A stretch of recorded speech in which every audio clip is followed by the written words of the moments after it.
আমি বড় হয়ে একজন বিশ্ববরণ্য আলেম হতে চাই। পবিত্র কোরআনের ৩০ পারা মুখস্থ করে হাফেজ হতে স্বাভাবিকভাবে ৩ থেকে ৪ বছর সময় লাগলেও মাত্র ৭ মাসে পুরো কোরআন মুখস্থ করে হাফেজ হয়েছেন ১০ বছরের শিশু মোহাম্মদ আবদুল্লাহ।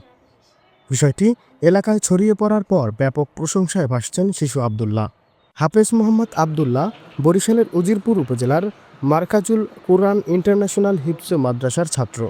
তার বাবা ওই উপজেলার দাবেরকুল বাজারের ফার্নিচার ব্যবসায়ী জাহিদ হাসান। তাদের স্থায়ী নিবাস পিরোজপুরের নেসারাবাদ উপজেলার একতা গ্রামে।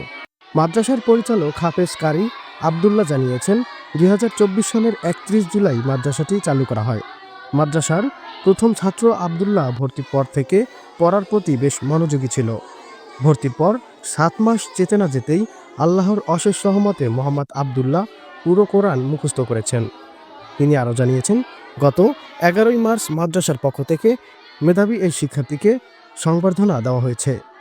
আমি সর্বপ্রথম মহান আল্লাহ তাআলার দরবারে লাখো কোটি শুকরিয়া জানাই যে আল্লাহ পাক মহান রব্বুল আলামিন হাফিজ আবদুল্লাহকে মাত্র ৭ মাস সময়ের ভিতরে হাফিজ হওয়ার মতো তৌফিক দান করেছেন। আসলে হাফিজ হওয়া এটা আল্লাহ পাকের নিয়ামত, সেটা যদি আবার স্বল্প সময়ের ভিতরে হয় আল্লাহ তাআলার অশেষ রহমত ছাড়া কিছুই নেই। এটা কোরআনের একটা মুআজিজা। আসলে আল্লাহ তাআলার অশেষ রহমত না থাকলে হাফেজ হওয়া যায় না। আল্লাহ তাআলার রহমত লাগে যে একটা ছেলে যে হাফেজ হবে তার ভিতরে আল্লাহ তাআলার রহমত থাকা লাগবে।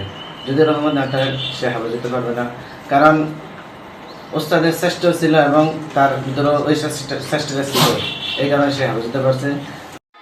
হাফেজ শিশু আবদুল্লাহ বড় হয়ে একজন বিশ্বজয়ী আলেম হওয়ার ইচ্ছা প্রকাশ করেছেন।